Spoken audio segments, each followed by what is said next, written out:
Good morning. This is Mark Rader. I'm here in Lima, Peru, and I'd love to bring a Bible study to you this morning. We're about ready to get out the door here. Right after this Bible study, we're heading out the door. I'm heading out the door with Roland from our Team Peru, one of our Peruvian members, and we're going to his family's property out in the jungle in Pucallpa, and we're gonna do a survey trip for a camp, hopefully a men's leadership camp. And we're excited about that. And so I got a long ride, 18-hour bus ride, starting in just a few hours here. But please pray for that. And so we're about ready to get started here. We are talking about not against the good, the roles of society.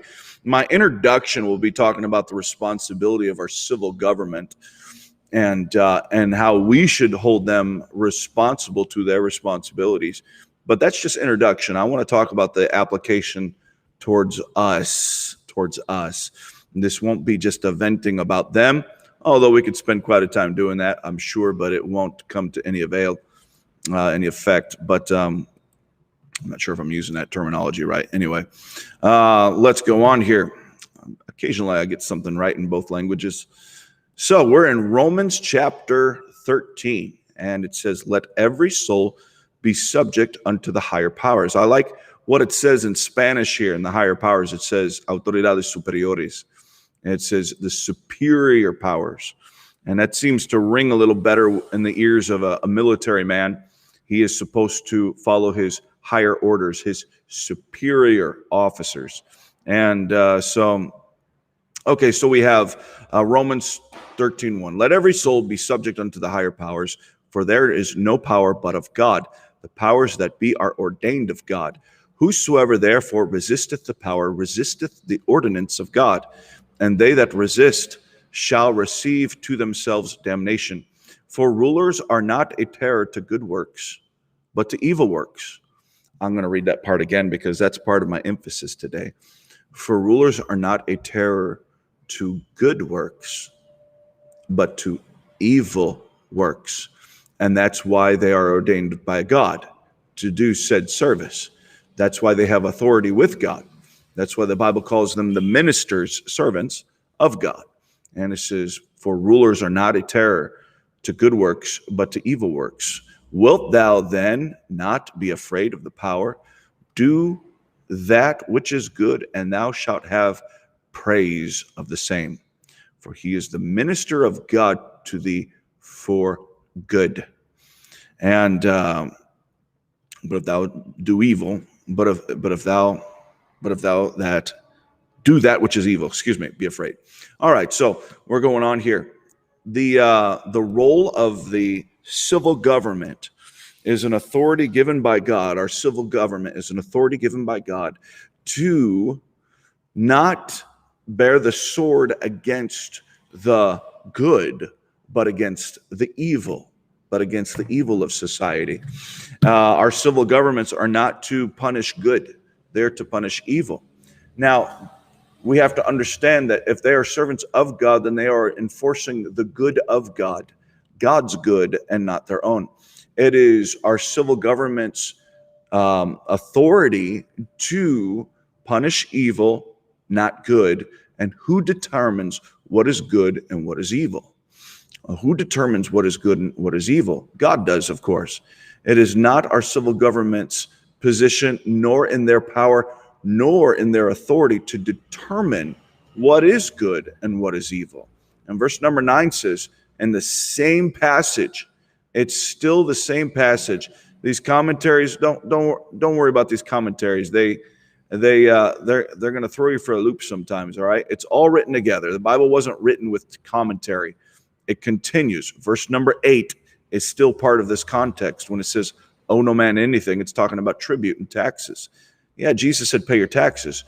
But verse number 9, it says, for this, in other words, connecting it with the text above, for this, thou shalt not commit adultery. Thou shalt not kill. Thou shalt not steal. Thou shalt not bear false witness. Thou shalt not covet.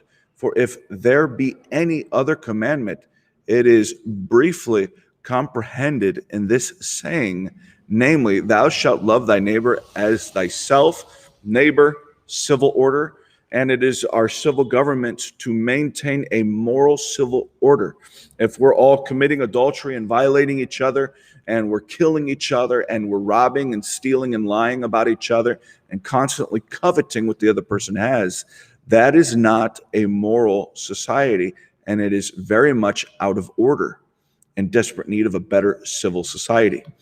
When our civil governments lead us into such disarray on purpose, starting with the coveting and the hating each other, that is very much against what they were given to do. And so if the civil government makes laws demanding us to sin against God, like forsaking the assembly or so on, whatever type of sin it is, but when the civil government does that, they are no longer the servants of God. They should be. And should we obey them in the good? Yes, we should obey them in the good. But when they decide to determine what is good and conflict with who is good, God, when they conflict with the authority of God, we are to obey the higher powers. We are to obey God. And a perfect example of this is in Acts chapter 4. Acts chapter 4, let's look at verses 18 and 19.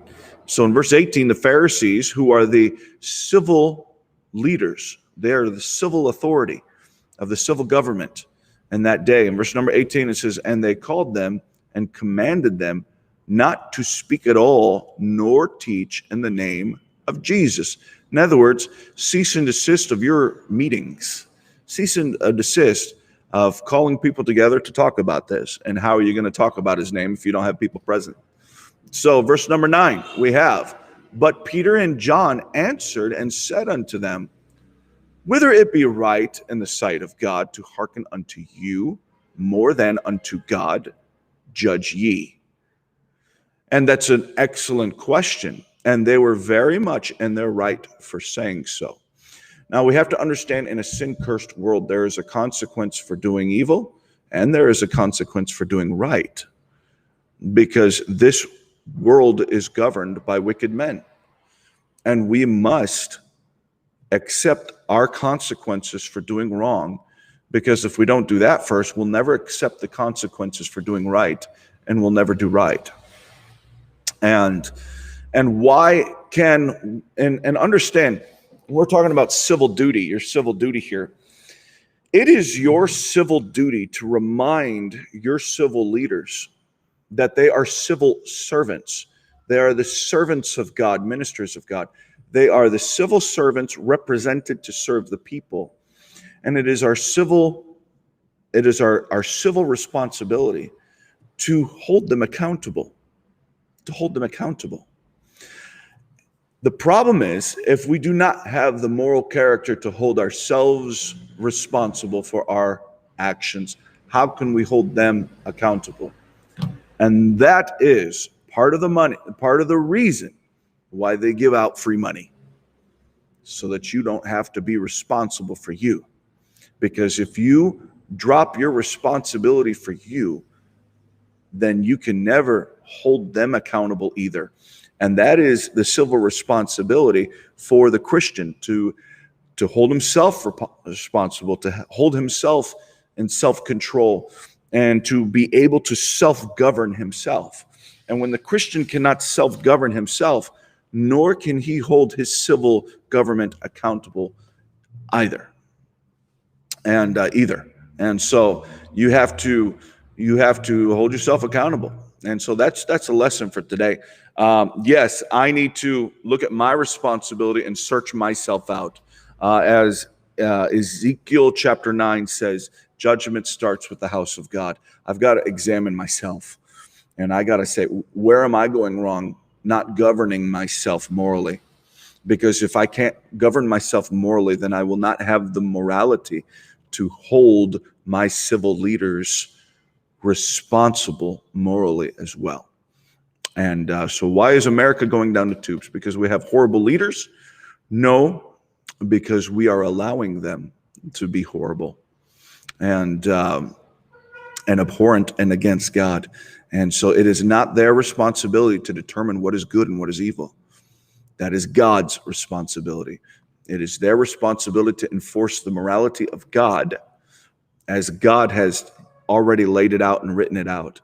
And it is our responsibility to hold them accountable to the same standard. God bless you. I hope this was a blessing to you.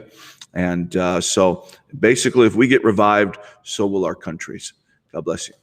And from Peru, ciao.